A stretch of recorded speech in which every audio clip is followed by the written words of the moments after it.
જયમાળી ખેડાના જીવન વિશે આપણે વાતો કરતા આવ્યા છીએ. રાજમાન રાજેશ્વરી ભગવતી શ્રી મેલડીમાં મઢ અને ભગવતી શ્રી મેલડીમાંને રાજમાન રાજેશ્વરી તરીકેનું બિરુદ ખેડા ખાતેના આ મઢ ઉપર આપણે જોઈ શકીએ છીએ, અનુભવી શકીએ છીએ. મેલી મેલી સૌ કહે મેલી નથી તલભાર, મહામાયામાં મેલડી તમે આદ્ય શક્તિ અવતાર.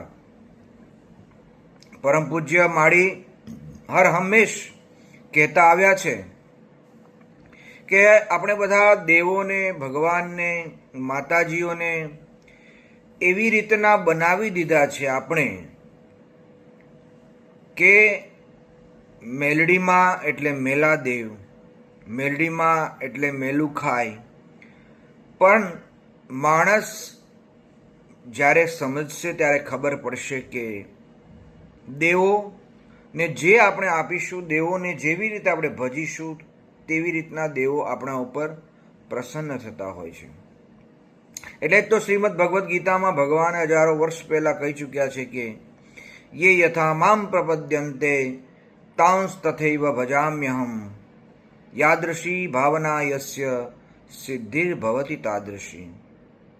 મારે એ વાત તમારી સામે આજે કરવી છે કે પરમ પૂજ્ય માળીએ આજે વિશ્વના ખૂણા ખૂણે જ્યાં પણ જશો ફરશો તો ખ્યાલ આવશે કે વર્ષો પહેલાં મેલડી માને કેવી રીતે લોકો જોતા હતા અને સમજતા હતા. પણ ખેડાવાળા પરમ પૂજ્ય માળીએ આદિ અનાદિથી ચાલી આવી આ શક્તિને એમના વિશે એવો પ્રકાશ પાડ્યો કે આજે મેલડીમાં એટલે મેલા દેવ નહીં, મેલડીમાં એટલે ઉજળામાં ઉજળા દેવ, જે મારા મનનો અને તનનો મેલ દૂર કરે છે. આપણે આ સમાજ અને આ દુનિયાની અંદર આપણું જીવન જોવા જઈએ તો કેવું આવું જીવન, મહેલું જીવન જીવતા હોઈએ છીએ. આપણા સમાજને અંદર જ્યારે જોઈએ છીએ ત્યારે એટલે જ તો કવિઓ કઈ લખી ગયા છે કે મન મેલા તન ઉજળા, બગલા કપટી અંગ, તેથી તો કાગા ભલા તન મન એક જ રંગ. માણસના જીવનમાં બાહ્ય આડંબરો વધી જાય પણ ભગવાનની ભગવાનતા જે છે એ ક્યારેય ઓછી થતી નથી. પૂજ્ય માળીએ પોતાના જીવનકાળ દરમિયાન કોઈ આડંબર કર્યા વગર, કોઈ પણ પ્રકારનો બાહ્ય દેખાડો કર્યા વગર માત્ર શક્તિને શક્તિના રૂપમાં જ, માને માના રૂપમાં જ, મેલડી માને મેલડી માના અસલ રૂપમાં જ પૂજવાનો પ્રયત્ન કર્યો છે અને એ પથ ઉપર લોકોને ચાલતા કર્યા છે. મારા અને તમારા જીવનમાં આવો પ્રકાશ પાથરનારા પરમ પૂજ્ય માળી આપણી વચ્ચેથી વિદાય લઈને આજે 5 વર્ષ પૂરા થયા.